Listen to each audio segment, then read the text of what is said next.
Hello everyone.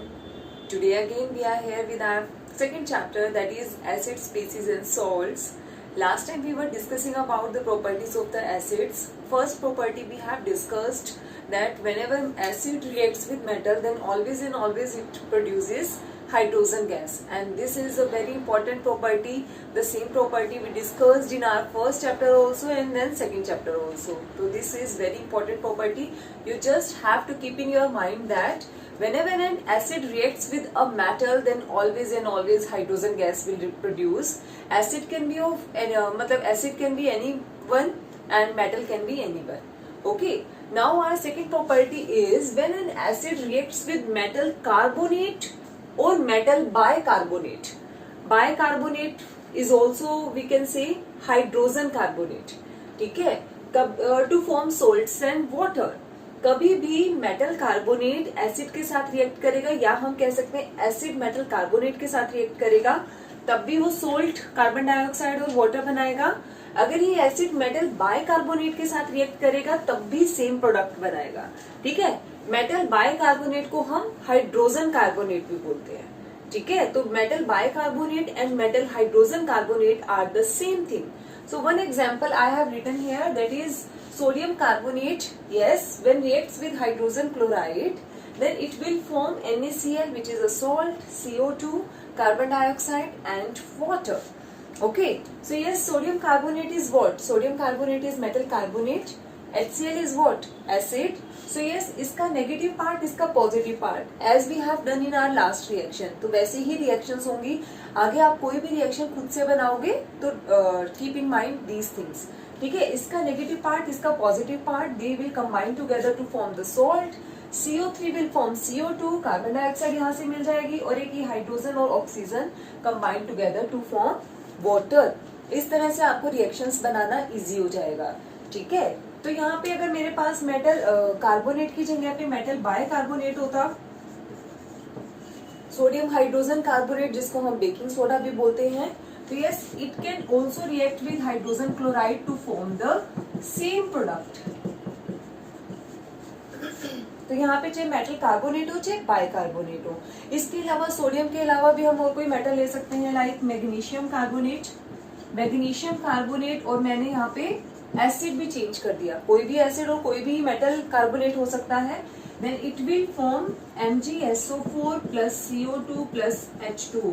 Balance the chemical equation. Right now I am not balancing the equation, तो I am just telling you कि किस तरह से दोनों combine करते हैं. ठीक है, यहाँ पे हम मैग्नीशियम क्लोराइड मैग्नीशियम कार्बोनेट की जगह मैग्नीशियम हाइड्रोजन कार्बोनेट भी ले सकते हैं, कैल्शियम कार्बोनेट भी ले सकते हैं, कुछ भी ले सकते हैं. ठीक है, तो now are one gas is released, this is known as CO2 gas. पहले तो ये रिएक्शन इंपॉर्टेंट है. ठीक है, उसके बाद ये CO2 गैस जो रिलीज हो रहा है ये बहुत इंपॉर्टेंट है. I told you in the beginning की three gases test we are going to do in this whole year. First hydrogen का हम कर चुके हैं बर्निंग मैचस्टिक के साथ पॉप साउंड. हाइड्रोजन का हम कर चुके हैं कि अगर कोई जस्ट बुझने वाली अगर मैस्टिक होती है जो भी रेड दिखती है, आप कभी मैस्टिक को देखना जो अभी हल्की सी रेड दिखती है, उसको अगर मैं ऑक्सीजन गैस के पास लेकर आऊंगी देन इट विल रीस्टार्ट, वो रीबर्न, दोबारा जलना स्टार्ट हो जाएगी. तो ये ऑक्सीजन का टेस्ट है, क्योंकि ऑक्सीजन जलने में हेल्प करता है. Oxygen help in combustion. उसके बाद थर्ड हमारे पास मैंने कहा था हम CO2 का टेस्ट करेंगे सेकेंड चैप्टर में. Now it's a time to do the CO2 test. अब हम कार्बन डाइऑक्साइड का डिटेक्शन टेस्ट करने वाले हैं कि how can we detect it out कि the gas produce in the test tube is carbon dioxide. Yes, effervescence के साथ यहाँ पर गैस रिलीज होती है.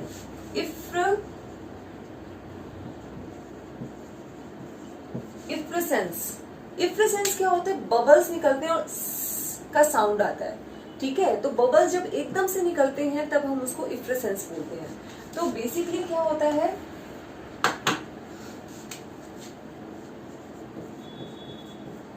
कैल्शियम हाइड्रोक्साइड, इसको हम और क्या बोलते हैं?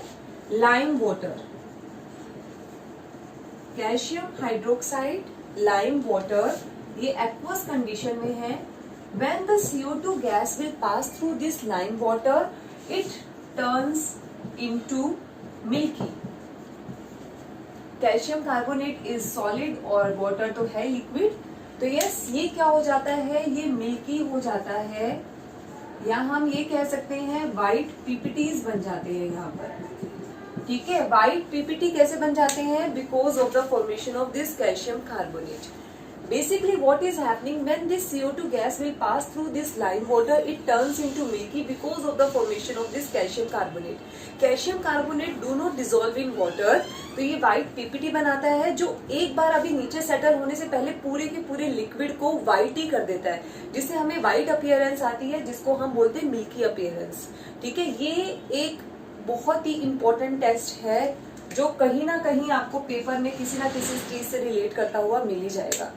ठीक है, तो ये यहाँ पे पेपर में क्वेश्चन डायरेक्ट अगर आएगा तो दो तरह से क्वेश्चन आता है, how can we detect the carbon dioxide gas. ठीक है, ये आपने लिख दिया, डायरेक्ट आपने टेस्ट लिख दिया। एक और क्वेश्चन आता है जो इतना ही इंपॉर्टेंट है इसके ऊपर, क्या आता है, when acid reacts with metal carbonate, then efflorescence occurs in the test tube because of the evolution of one gas. How can we detect the presence of this gas? और ये तो एक क्वेश्चन हुआ, how can we detect the presence of this gas. Second question क्या बनेगा कि what will happen if we will pass this gas through the lime water for a short time A, for a long time B. यहाँ पे आएगा for a short time, ये एक question होगा, and for the long time ये B question होगा। अब इसका आंसर क्या है, यस ये फर्स्ट इक्वेशन है, पहले इक्वेशन में आपसे पूछा गया व्हाट विल हैपन या which gas will produce when we are reacting this acid with the metal carbonate. आपको ये रिएक्शन लिखना होगा 1 मार्क में, 1 मार्क का हो गया क्वेश्चन।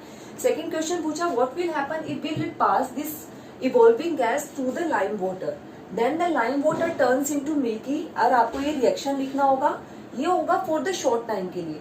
अब क्या होता है कि अगर मान लो CO2 कंटिन्यूसली पास करते रह जाए हम लाइम वाटर से, तब क्या होगा, एक्चुअली क्या होता है अगर थोड़े से टाइम के लिए लाइम वाटर के साथ रिएक्ट किया तब तो कैल्शियम कार्बोनेट और वाटर बन गया, लेकिन अगर कंटिन्यूसली हम भूल गए CO2 को हटाना और वो कंटिन्यूसली सॉल्यूशन से पास होती रही, तब क्या होगा, ये मेरे पास कैल्शियम कार्बोनेट है सॉलिड फॉर्म में, ये वाटर है, ये प्रोडक्ट बना ही है मेरे पास, ये तो उस टेस्ट ट्यूब में होगा ही होगा, और CO2 गैस जो मैं पास करवा रही हूँ, अगर मैं कंटिन्यूसली उसको पास करवाती रही गलती से, तो क्या होगा, ये कैल्शियम कार्बोनेट जो मिल्की है it will changes into calcium hydrogen carbonate and it is soluble in water.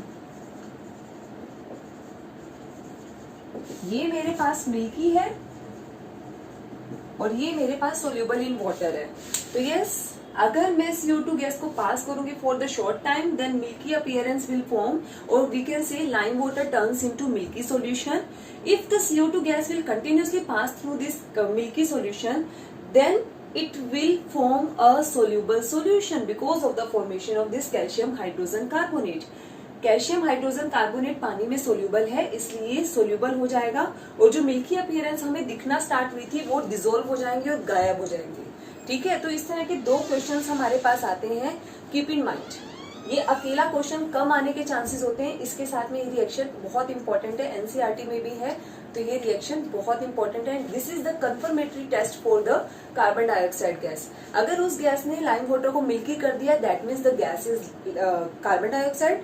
अगर वो मिल्की नहीं हुआ, that means the gas is not carbon dioxide gas. So this is a confirmatory test for the carbon dioxide.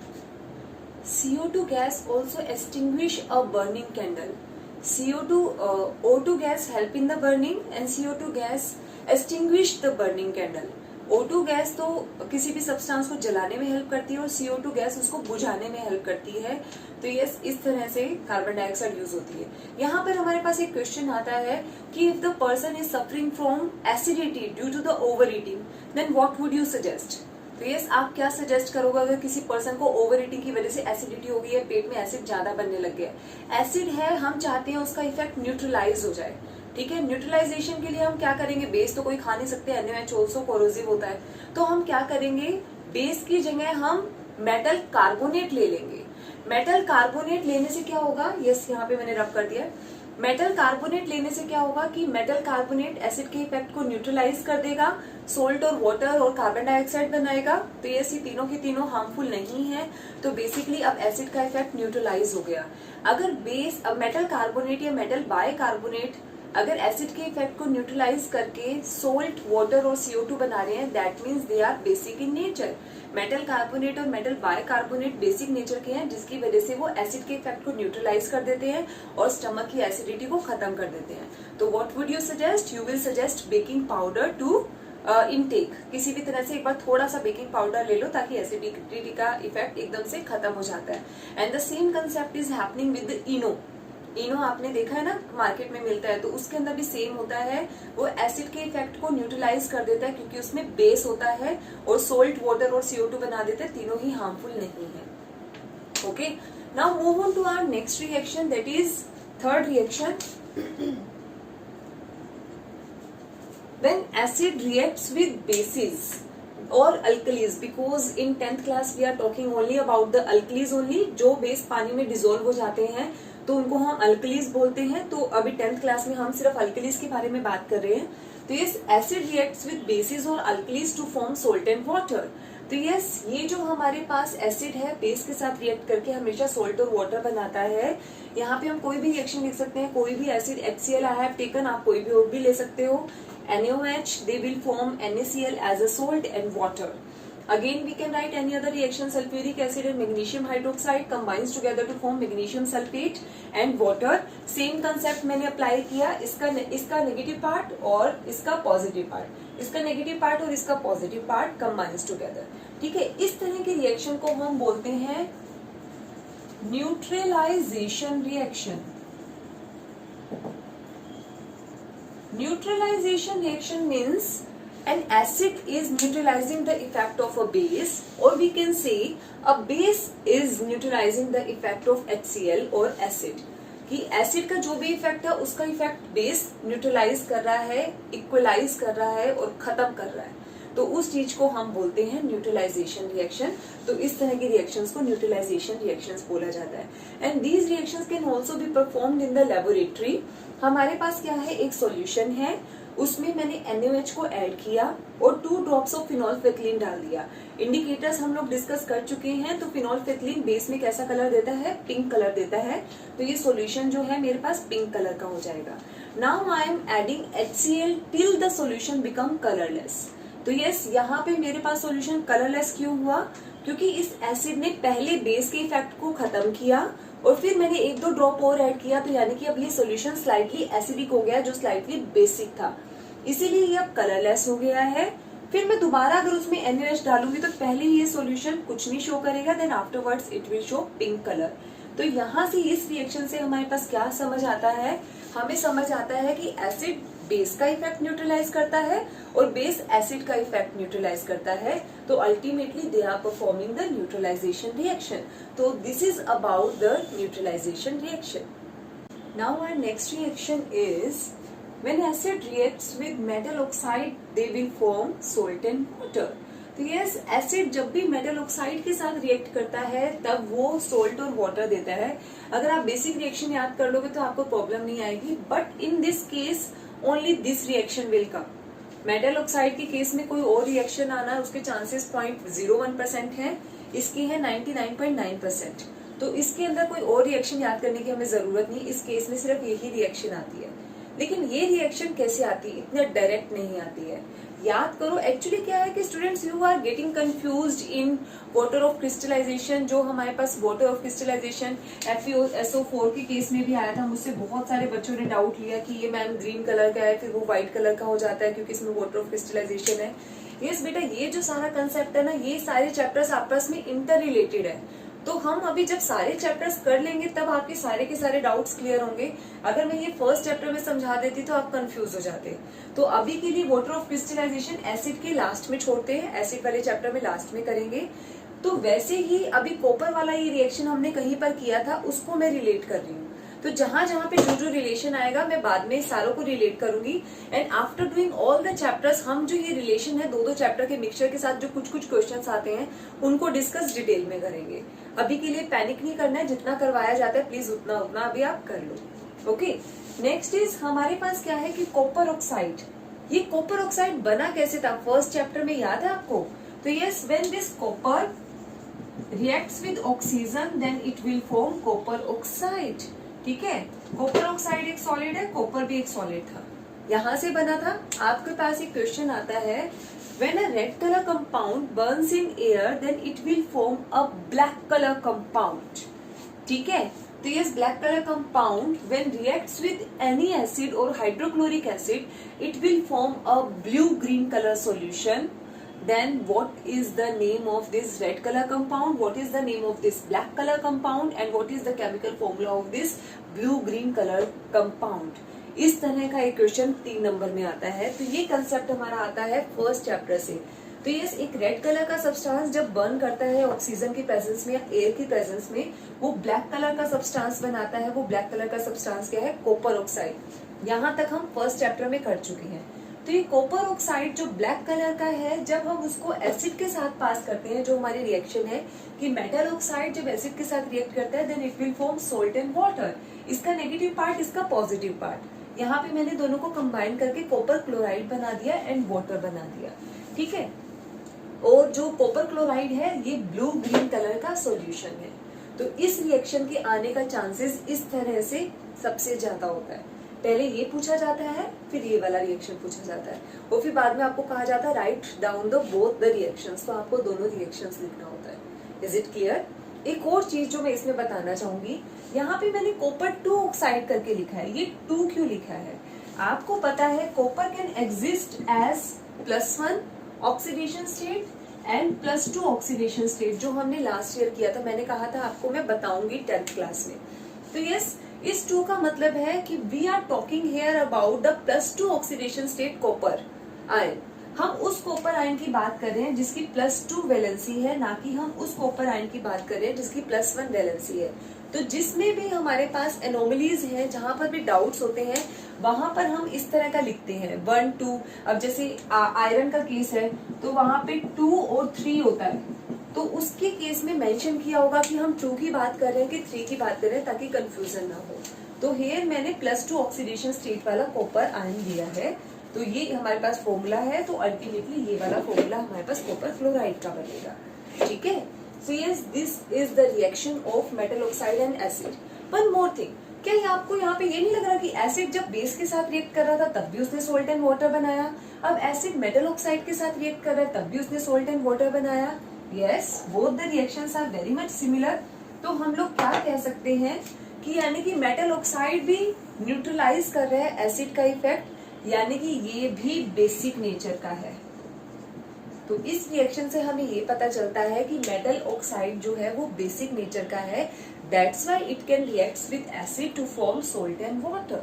And same kind of reaction is given by metal hydroxide. तो yes, metal hydroxide भी जब acid के साथ react करता है तो वो भी सोल्ट और वाटर ही बनाता है, यानी कि मेटल हाइड्रोक्साइड भी बेसिक नेचर का है। यहाँ पे मैं कोई भी मेटल हाइड्रोक्साइड ले लेती हूँ। मैंने ले लिया magnesium hydroxide and it will form MgCl2 plus water. Balancing I am not doing, आप कर सकते हो। ठीक है, तो मैग्नीशियम हाइड्रोक्साइड को हम क्या बोलते हैं? मिल्क ऑफ मैग्नीशिया भी बोलते हैं, milk of magnesia.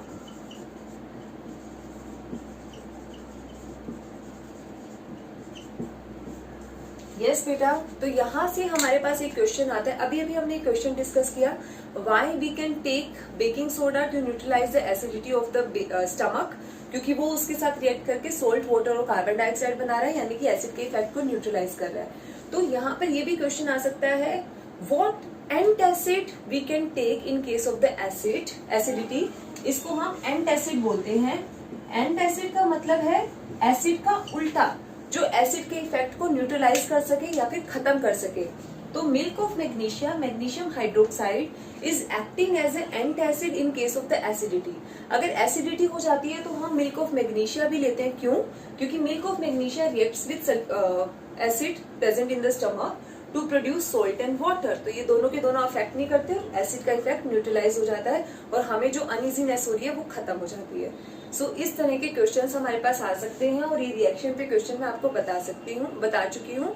So this is about the acid reacts with metal oxide, तो they will produce salt and water.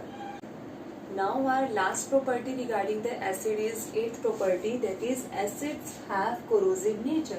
So what does it mean? Actually corrosive nature means acid can attack number of substances like wood, paper, skin, metal oxides, metal hydroxides and corrode them. So this property is known as corrosive nature of the acid. Actually क्या है कि acid के presence में कोई भी चीज आ जाए, चाहे वो वुड है, लकड़ी है, पेपर है, मेटल ऑक्साइड है, मेटल हाइड्रोक्साइड है, तो उन सबको खराब कर देता है, जिस वजह से हम इसको बोलते हैं एसिड्स हैव कोरोसिव नेचर. ठीक है. सो यहाँ से हमने यहाँ पे एक क्वेश्चन में डिस्कस किया था, why we are not storing pickles and acidic substances in the metallic containers. क्योंकि acid reacts with metal and corrode them, तो वो जो सब्सटेंस जो मेटल का कंटेनर होगा उसके साथ अंदर वाला एसिड रिएक्ट कर जाएगा, वो खराब हो जाएगा, तो वो सारे केमिकल्स कहाँ जाएंगे, हमारे खाने में जाएंगे, और वही खाना अगर हम खा गए तो हमें फूड पॉइजनिंग, हमारे हेल्थ इश्यूज हो सकते हैं. इसलिए हम हमेशा एसिडिक कोई भी सब्सटेंसेस को ग्लास या सैरेमिक के साथ स्टोर करते हैं, ग्लास कंटेनर्स में या फिर सैरेमिक कंटेनर में. क्योंकि ये एसिड के साथ रिएक्ट नहीं करते हैं. ठीक है. सो इसलिए हम ये बोल सकते हैं कि acids have corrosive nature. Actually very strong bases also have the corrosive nature. अगर NaOH बहुत स्ट्रॉन्ग है तो वो भी कोरोजन कर सकता है, हमारी स्किन को खराब कर सकता है, पेपर को खराब कर सकता है. तो एसिडिक ऐसा नहीं है कि सिर्फ एसिड्स कोरोसिव होते हैं, बेसिस भी होते हैं, but the effect of acidic is much more than the basis. Acidic का जो कोरोसिव नेचर है, जो हार्मफुल इफेक्ट है, वो कहीं ज्यादा है बेसिस से, लेकिन इसका मतलब ये नहीं है कि बेसिस हार्मफुल होते ही नहीं है. Okay. So this is all about the properties of acids. Now move on to our next topic, that is what all the acids have in common. So what do all the acids have in common? Actually acid is a substance which dissociates in water to form hydrogen ions and chloride ions, and this process is known as dissociation. क्या होता है, एक acid एक ऐसा substance है जो पानी के अंदर टूट जाता है अपने रिस्पेक्टिव आयंस में. ऑब्वियसली कोई भी सब्सटेंस एक पॉजिटिव आयन का बना है, एक नेगेटिव आयन का बना है, तो hydrogen chloride H positive ion का बना है, Cl नेगेटिव आयन का बना है. ठीक है. तो H पॉजिटिव हम बोलते हैं. साथ में मैंने एक्वस लिखा है हर जगह. एक्वस का मतलब है we are doing all this process in water. हम पानी के अंदर ये सब कुछ काम कर रहे हैं. ठीक है. तो ये H प्लस एक्वस को हम बोलते हैं हाइड्रोजन आयंस और Cl नेगेटिव को हम बोलते हैं chloride ions. Same reaction can be written as like this, कि हमने यहाँ पे एक्वस ना लिख के यहाँ पे पानी लिख दिया तब भी सही है. इस एक्वस का मतलब है हम पानी में डिसॉल्व कर रहे हैं, मैंने यहाँ पे दोनों को अलग अलग लिख दिया, तब भी हमारे पास सेम आयंस बनेंगे, हाइड्रोजन आयंस और chloride ions. Actually hydrogen ions do not remains in water as H positive ion, it associates with water. ये हाइड्रोजन आयंस जो है वो पानी के साथ कंबाइन करके इट फॉर्म्स हाइड्रोनियम आयंस. ठीक है. Hydronium ion is H3O positive. H3O positive में से अगर मैं वाटर निकाल दूंगी तो H पॉजिटिव ही बचेगा. तो actually both are same thing. ठीक है. तो लेकिन हम अपने कन्वीनियंस के लिए पूरे चैप्टर में H पॉजिटिव ही बोलेंगे. H3O पॉजिटिव अगर आपको दिखता है तो कंफ्यूज मत होना. ठीक है. H पॉजिटिव क्योंकि लिखना इजी हो जाएगा तो हम बार बार इसी को यूज करेंगे, लेकिन एक्चुअल पानी में हाइड्रोनियम आयन की फॉर्म में ही एग्जिस्ट करता है. And one more thing, be clear with that these two are two different names. If you are writing H positive, that means you have to write hydrogen ions, but if you are writing H3O positive, then you have to write hydronium ions. ठीक है. So yes, this is what all the acids have in common. उन सबके पास H positive common होता है. हम और examples कर लेते हैं. मान लो मेरे पास H2SO4 है. HCl का तो मैंने आपको दिखा दिया. H2SO4 को मैंने एक्वस यानी कि पानी में डाला, then it will give to H positive ion, aqueous क्योंकि मैं पानी की बात कर रही हूँ, and sulfate ions, aqueous again. तो yes, H2SO4 ने भी मुझे H पॉजिटिव दिया, मुझे HCl ने भी H पॉजिटिव दिया था, H2SO4 ने भी H पॉजिटिव दिया. अब मैं HNO3 की बात कर लेती हूँ. HNO3 भी aqueous में है, then it will give H positive aqueous plus nitrate aqueous. तो yes, इसने भी मुझे H पॉजिटिव दिया. अब मैं एसिटिक एसिड की बात कर लेती हूँ.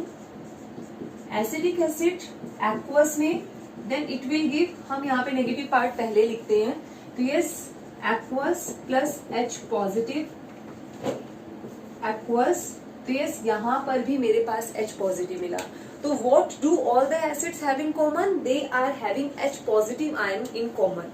सब कोई भी अगर एसिड है दैट मीन्स वो वाटर में डिसोसिएट्स होके H पॉजिटिव जरूर देगा। जो H पॉजिटिव देगा वो एसिड है, जो H पॉजिटिव नहीं देगा वो एसिड नहीं है।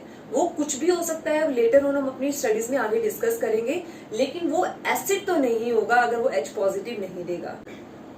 Yes, all the acids have H plus ion in common. So now one question arises among acids like HCl, H2SO4 and glucose alcohol, which can conduct electricity and why? HCl is HCl, hydrochloric acid, दूसरा acid is sulfuric acid, H2SO4, glucose is C6H12O6 and alcohol is any alcohol I can write, I write ethanol. So yes, C2H5OH. This is an alcohol. So yes, ये हमारे पास alcohol और glucose है और ये acids हैं। तो इनमें से कौन इलेक्ट्रिसिटी कंडक्ट कर सकता है? एक्चुअली हमने ये एक्सपेरिमेंट परफॉर्म किया। Here I am having any acids, this is rubber cork, these are iron nail because iron nail are good conductor of electricity. अभी हम नेक्स्ट चैप्टर में करेंगे।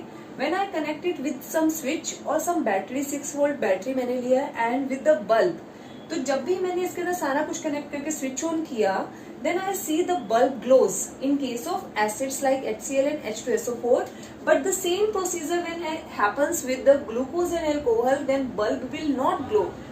ठीक है, तो यहाँ से हमारे पास क्या पता लगता है? हमें पता लगता है कि bulb can only glow, conduction of electricity can always happen in the presence of ions. अगर कोई भी सब्सटेंस आयंस बनाता है तब वो आयन कंडक्ट करते हैं electricity bye movement of the electron, या +1 क्लास में करते हो।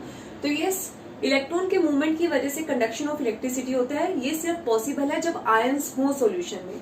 तो बल्ब ग्लो कर रहा है दैट मीन्स HCl आयंस बनाता है। मैंने अभी भी बताया कैसे आयंस बनाता है, अभी प्रीवियस आप पिक्चर देखना, उसके अंदर आपको पता लगेगा कि HCl कैसे आयंस बनाता है। तो HCl आयंस बनाता है, H2SO4 भी आयंस बनाता है, but due to the absence of ions, due to the absence of H positive ions, the glucose and alcohol do not conduct electricity.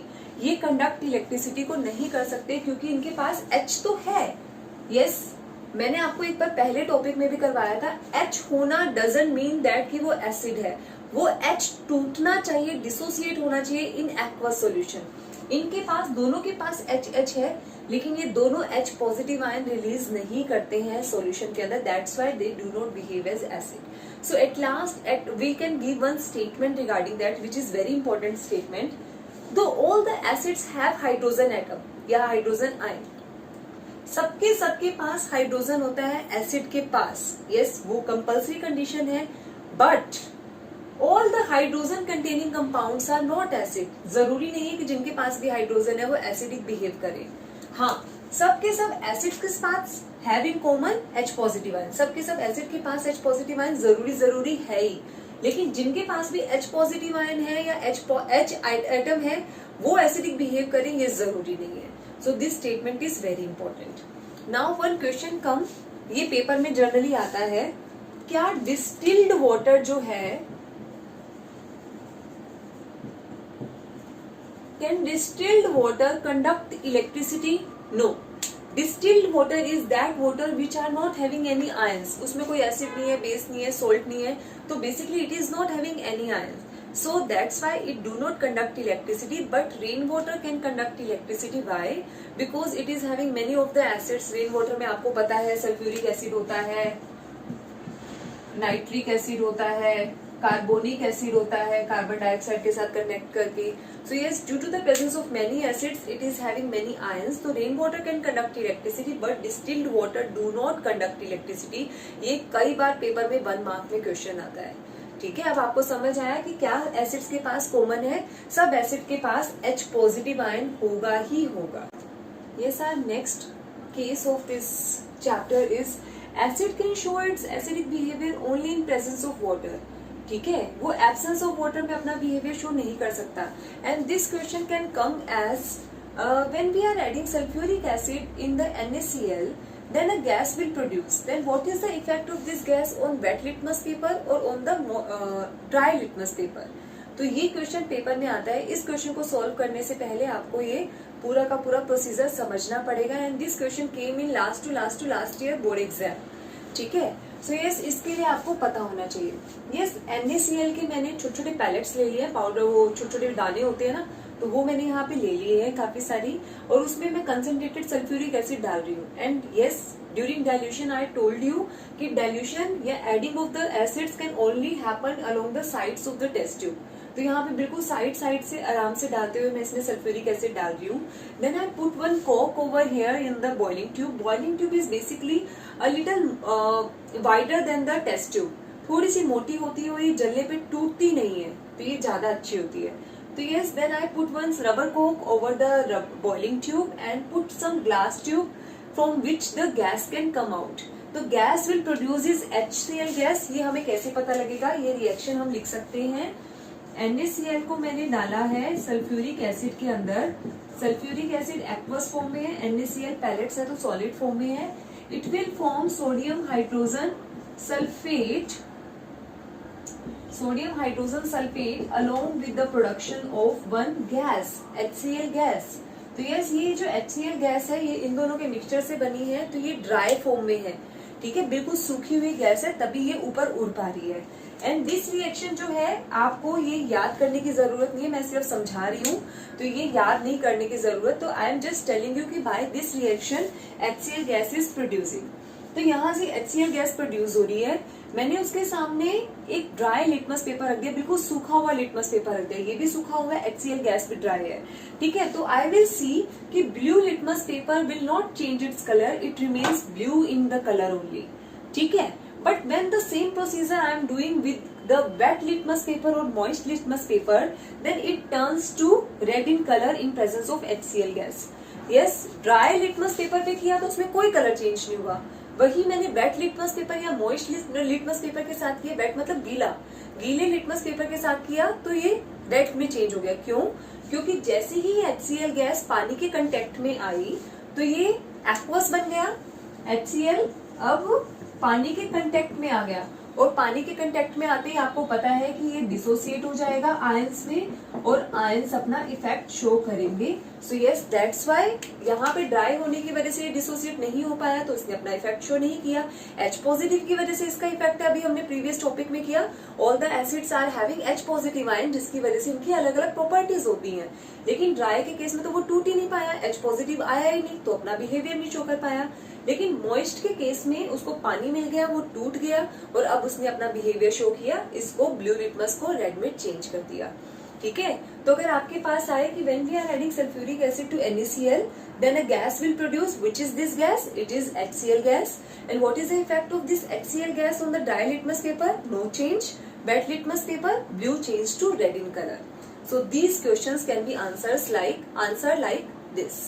So yes students, last topic of this lecture and last topic regarding the properties of acid. जो हम acid को इतना detail में discuss कर रहे हैं, तो last thing about the acids is uses of the mineral acid in industries where we are using different acids. So first we are having H2SO4, which is the king of the chemicals. As I told you, it is the strongest acid known on the earth right now, so that's why it is known as king of the chemicals. It is used in manufacturing of many other compounds. ठीक है, उसके अलावा we can also use it in the batteries. Now next one we are having nitric acid. Nitric acid is used in the formation of ammonium nitrate, which is a fertilizers. So yes, basically it is used in formation of fertilizer. Next is hydrochloric acid. Hydrochloric acid we can use in the cleaning agents in the toilets. जैसे ये Harpic वगैरह आता है, we can use HCl in that kind of things. Next is tartaric acid. Tartaric acid is used in the manufacturing of baking powder या conversion of baking soda to baking powder. ये हम detail में discuss करेंगे अभी salt वाले topic में. So yes, tartaric acid is used in that. Next is carbonic acid. Carbonic acid is used in aerated drinks. तो जो एयरेटेड ड्रिंक्स होती हैं, जैसे कोई भी कोको कोला, पेप्सी, कोई भी एयरेटेड ड्रिंक्स है, उसमें जब जैसे ही हमने उसके कैप को ओपन किया, एकदम फिजिंग साउंड आती है, कोई गैस बाहर निकलती है. वो गैस कौन सी होती है? इट इज CO2 गैस, जो कार्बोनिक एसिड से बनी हुई है. ठीक है. Next one is sodium benzoate. This is a salt of benzoic acid. ये सोल्ट है बेंजोइक एसिड का। तो यस, ये कहाँ यूज होता है? It is used in preservatives. So yes students, these are the uses of acids and this is about the acids. Tomorrow we are going to discuss about the bases and in our next week we are going to discuss about the chapter 1 which is coming in your PT1. तो वो chapter 1 chemical reactions and equations, उस पे किस तरह के question बनते हैं। Actually your PT1 questions will be like one word answers. इसमें कोई बड़ा क्वेश्चन नहीं आएगा and in Google Classroom we are going to conduct this PT1 MCQs, one word answers, assertion reasons. So these kind of question will come in your PT1. No long question will come. And how and what kind of question can come in your PT1? We are going to discuss all these things in our next week videos. So tomorrow we are going to discuss about the basis. And this is all about for this video. Thank you.